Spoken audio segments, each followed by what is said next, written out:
Quer aprender a ter resultados como esse na internet sem precisar aparecer em vídeos no YouTube? Então clica no botão aqui embaixo, faz a sua inscrição no meu treinamento Ranqueamento de Vídeos no YouTube, o Pulo do Gato, que lá eu vou te ensinar tudo o que você precisa saber para trabalhar com o YouTube em vídeos onde você nem precisa aparecer. E no vídeo de hoje do canal, o que esperar do São Paulo para quarta-feira? São Paulo protege a CBF e mercado da bola. Mais um meia chegando em 2024? Vambora pro vídeo! Muito bem, Arnaldo Ribeiro, Diga. São Paulo, Flamengo 1, São Paulo 1. Arbitragem, Lucas e como o time chega para quarta-feira? Bom, boa tarde a todos os companheiros. A distância é mais difícil, não estou mais acostumado sem esse calor humano. Suas perguntas várias no mesmo jogo. Arbitragem, cara, chorar depois da arbitragem, eu prefiro sempre me atentar à escala de arbitragem, aos critérios da escala de arbitragem, e quando a arbitragem interfere diretamente no jogo, propriamente, e não no compilado que normalmente se faz de erros para cá, acertos para lá, linha para cá, linha para lá, histórico para cá, histórico para lá.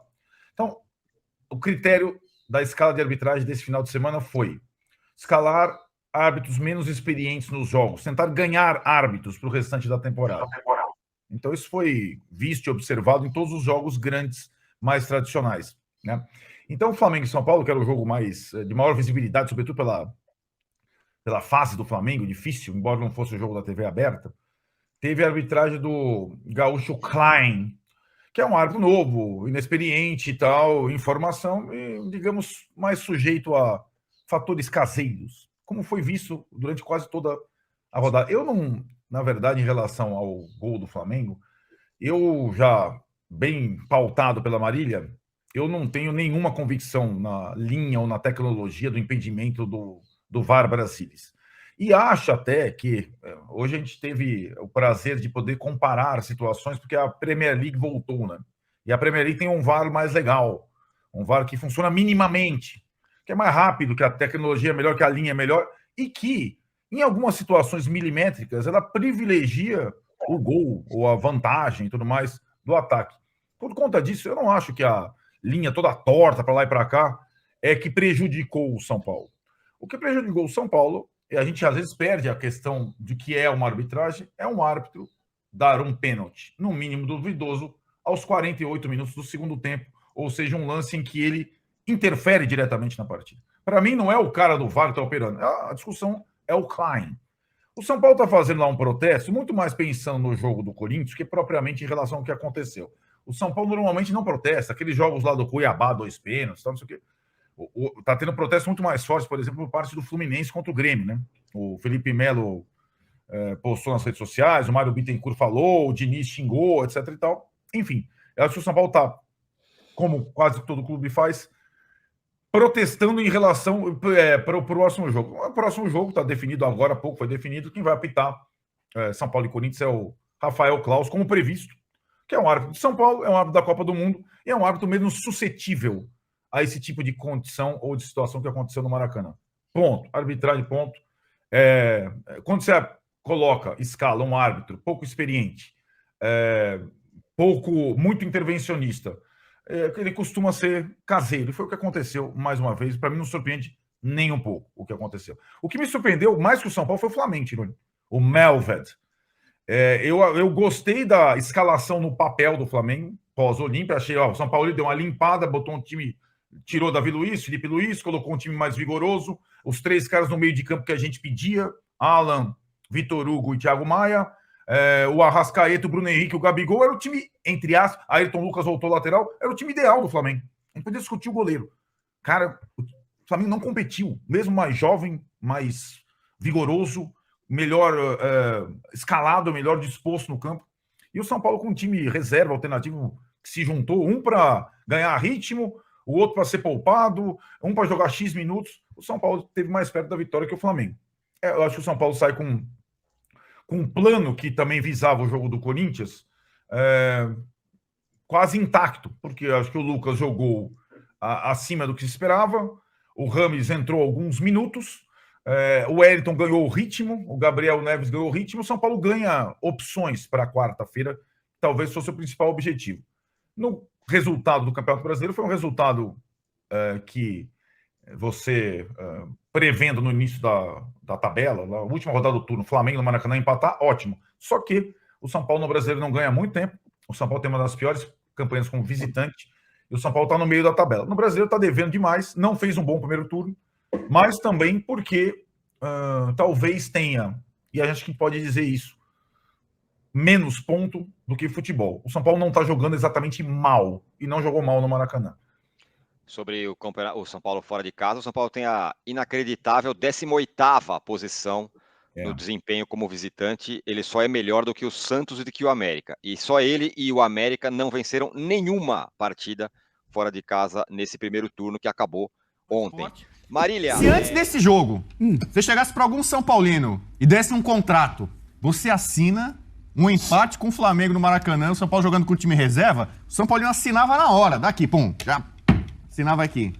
Só que aí a bola rola, a bola vai, a bola vem, São Paulo 1-0, gol do Lucas, o Rames estreia no segundo tempo, tinha uma expectativa para ver como é que ele ia estar e tal, e o São Paulo ali, mesmo sofrendo um pouco no segundo tempo, tava, digamos assim, até tendo chance pra fazer o segundo gol, né? A finalização, primeira finalização do Rames. Olha lá, o Rames. O Rames tocava a bola na Europa pro Cristiano Ronaldo, pro Thomas Miller. Aí ele toca pro Wellington Rato, entendeu? Olha, o Rato vai jogar, vai fazer um gol pro Sul-Americano. O Rato jogou bem, jogou bem não? Ele fez uma assistência, né? Ele bate bem na bola e bola parada. Só que o futebol, você sabe. O pessoal esquece rápido as coisas. Não, mas é que assim, o futebol não é só a bola parada, às vezes a bola rola também, né? Você tem que jogar também com a bola rolando. Você vê a dificuldade do Rato, a pata direita do Rato não é boa, né? É muito, assim, eu acho que o Lucas é muito mais perigoso no 1 contra 1 do que o Luciano. O Luciano é na última faixa ali, como gosta de dizer o Bubu, no último terço. Terço do campo ali pra finalizar. O Lucas não. O Lucas já é o cara que pega a bola no meio, já sai driblando e tal. Então você vai ter sempre que ter uma preocupação com 2 homens ali pra fazer cobertura. Aí eu acho que vai facilitar um pouco mais pro Luciano pro jogo. Mas o time de São Paulo é um time, olha, me surpreendendo. É um time muito bom lá. O Lucas mostrou que vai ser um time pra controlar o jogo, como normalmente tem sido o São Paulo contra o Corinthians. São Paulo 3 vezes enfrentou o Corinthians, 3 vezes São Paulo teve o controle e o domínio. Não venceu nenhuma. Dessa vez, São Paulo precisa ser contundente. E aí precisa de jogada individual do Lucas, de uma partida inspirada do Caleri, alguma chance que tiver pra ele guardar. Né? O São Paulo vai ter que... O Zé usou... O São Paulo deixou de causar dano. Como é que o Zé falou do Flamengo? Que o São Paulo não... abriu mão de agredir o Flamengo. Contra o Corinthians, do primeiro ao último minuto, o São Paulo tem que agredir o Corinthians o tempo inteiro. Vai ficar exposto, vai tomar contra-ataque. Não tem conversa. Até porque pro São Paulo ter um pouco de tranquilidade, precisa ganhar por 2 gols de diferença, né? Você vai para um gol de diferença do Cássio do outro lado, né? Disputa de pênalti não é um negócio muito, muito bacana de você ter contra o Corinthians, né? Então, você tem que tentar fazer um resultado como o São Paulo fez contra o São Lourenço. Só que o Corinthians, para mim, é um time mais desafiador pro São Paulo do que foi o São Lourenço. Então, essas contratações agora já tem que entrar e resolver. Não dá pra ficar esperando. O Lucas tem contrato só até o fim do ano. Só até o final do ano, sim. Então, mas é que o Ramos tem essa questão física mesmo, então mas é bem provável que... Mas tudo bem, mas é o Ramos Rodrigues, um cara que é passagem por seleção colombiana. Mas assim, Bubu, eu até entendo, mas eu não vejo... não que eu não veja a necessidade, não é isso. Eu acho que o Ramos Rodrigues ele pode acrescentar alguma coisa, mas acho que tem que ser com calma. Não dá pra... Porque, por exemplo, ontem o Flamengo estava desarrumado ontem, estava bagunçado. E pra ele é um prato cheio. Pra ele é um prato cheio, porque você encontra os buracos e tal. Por exemplo, contra o Corinthians, eu não vejo o time do Corinthians se projetando para jogar contra o São Paulo. Eu acho que o Corinthians tem uma vantagem, vai tentar administrar. Eu acho que o Ramos precisa acelerar um pouco mais. Aí eu acho que ele vai fazer, o Dorival vai devagar. Não acho que ele vai acelerar tanto esse processo porque a velocidade que o São Paulo joga, deu para ver ontem, a velocidade que o São Paulo joga de toques, porque o time do São Paulo é um time leve. É um time leve, não é um time pesado. O Ramos, até o porte físico dele, dá para ver ontem, ele tá meio pesado. E isso daí pode atrapalhar em determinados momentos. Não estou dizendo que ele não pode ser fundamental, eu acho que pode ser. Agora, por exemplo, num jogo como o Corinthians, a velocidade vai ser muito importante. Aí eu vou pegar para falar sobre Dorival Júnior, técnico do São Paulo, super querido por jogadores do Flamengo, isso ficou muito claro antes do confronto entre as equipes nesse domingo, mas não é sobre isso que eu quero falar. Queria contextualizar sobre uma declaração do Dorival, dando esperança ao torcedor de São Paulo de que Everton Ribeiro pode ser contratado pelo Tricolor. Já havia contado para vocês algumas semanas atrás sobre um projeto que o São Paulo tem para contar com Everton Ribeiro para 2024. Esse projeto é anterior à chegada do Rames Rodrigues, mas a julgar pelas palavras do Dorival Júnior depois da partida, o empate 1-1 entre São Paulo e Flamengo, dá para imaginar que Everton Ribeiro segue nos planos do São Paulo, Atleta que tem a mesma situação do Bruno Henrique, contrato até 31 de dezembro, até agora não foi procurado pelos dirigentes do Flamengo para discutir essa prorrogação do contrato. A frase do Dorival se refere ao filho do Everton Ribeiro, que acabou se tornando bem famoso, xodó de muitos funcionários do Fla. O Dorival disse o seguinte: acompanho o filho do Everton há um bom tempo e já falei para ele ir aprendendo o hino do São Paulo. Quem sabe um dia, fecha aspas.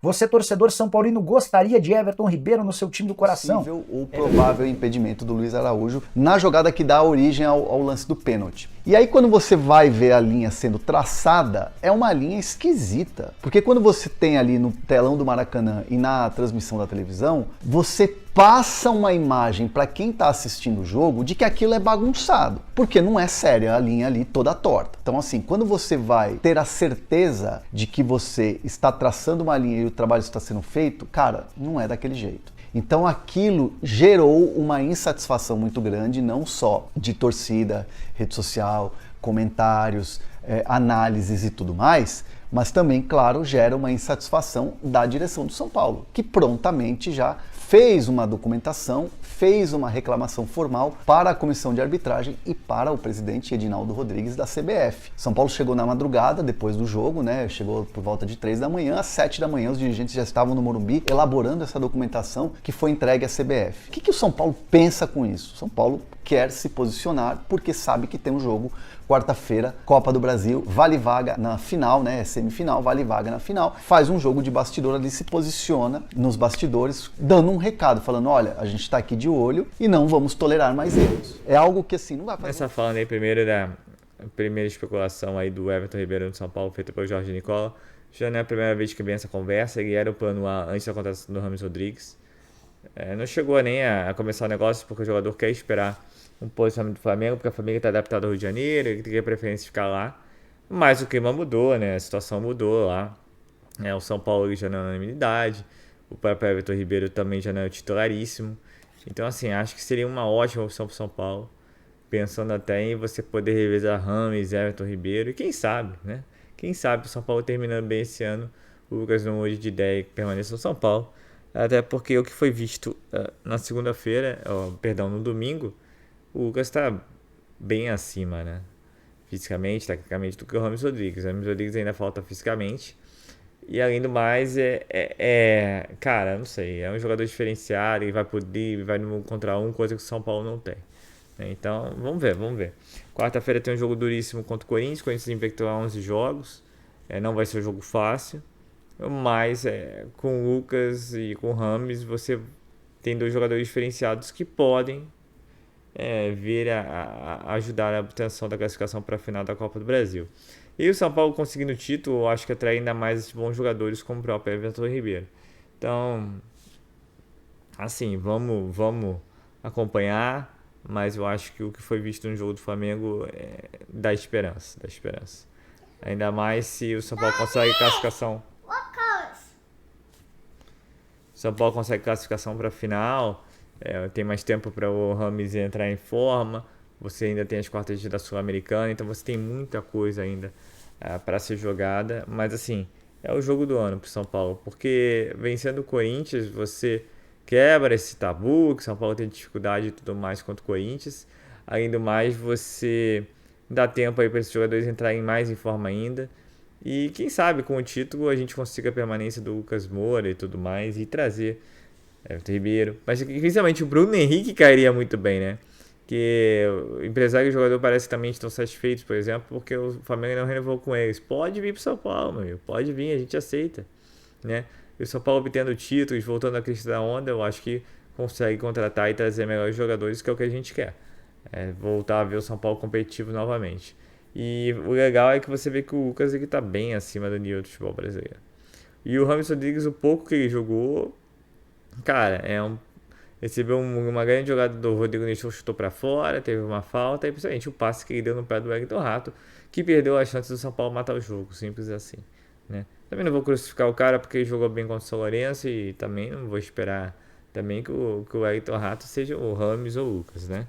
Mas é isso, a expectativa e a esperança é o São Paulo no Morumbi lotado poder reverter o resultado da primeira partida e a gente acabar aí com esse incômodo, né?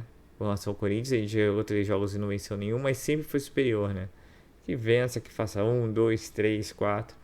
É importante inicialmente conseguir a vitória, de preferência com 2 gols de diferença, porque nos pênaltis a gente sabe que o Cássio é enjoado, né?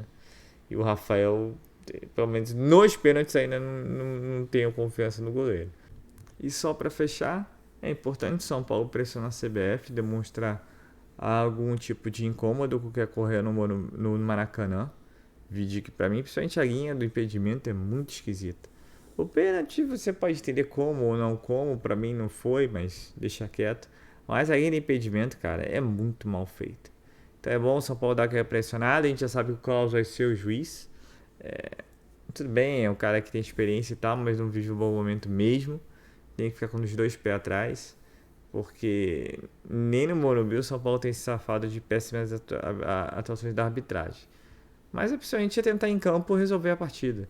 Não depender de boa atuação de árbitro. Tem que depender de boa atuação da equipe para a gente conseguir obter essa vitória aí fundamental. Financeiramente, esportivamente, futuristicamente, tudo que é possível você possa pensar. Eu acho que é importante essa vitória, essa passagem para a final da Copa do Brasil, que abre um leque aí de quem sabe avançar ainda na Sul-Americana. E o brasileiro fica de lado, mas o São Paulo também não pode deixar de lado de vez, né? Tem que jogar no Brasileirão aí pensando em melhorar essa classificação. Acho que pode mais, principalmente se começar a vencer fora de casa. Lembrando que depois do confronto contra o Corinthians, a gente tem confronto pela primeira rodada do retorno contra o Botafogo. O Botafogo pode ser nosso adversário na semifinal da Sul-Americana, então é mais um bom outro teste do São Paulo Futebol Clube nessa semana. Então é isso, pessoal. Eu sou Marcelo Mazorra do canal Mazorra SPFC. Se você quer ficar ligado nas últimas, nas notícias, nas novidades do São Paulo Futebol Clube, não deixe de se inscrever no canal, ativar o sininho para notificações. E se puder nesse vídeo, deixa aquele likezão, tá ok? Tá chegando, hein? Semifinal da Copa do Brasil é amanhã. Então é isso. Uma ótima terça-feira para todos e valeu! Quer aprender a ter resultados como esse na internet sem precisar aparecer em vídeos no YouTube? Então clica no botão aqui embaixo, faz a sua inscrição no meu treinamento Ranqueamento de Vídeos no YouTube, o Pulo do Gato, que lá eu vou te ensinar tudo que você precisa saber para trabalhar com o YouTube em vídeos onde você nem precisa aparecer.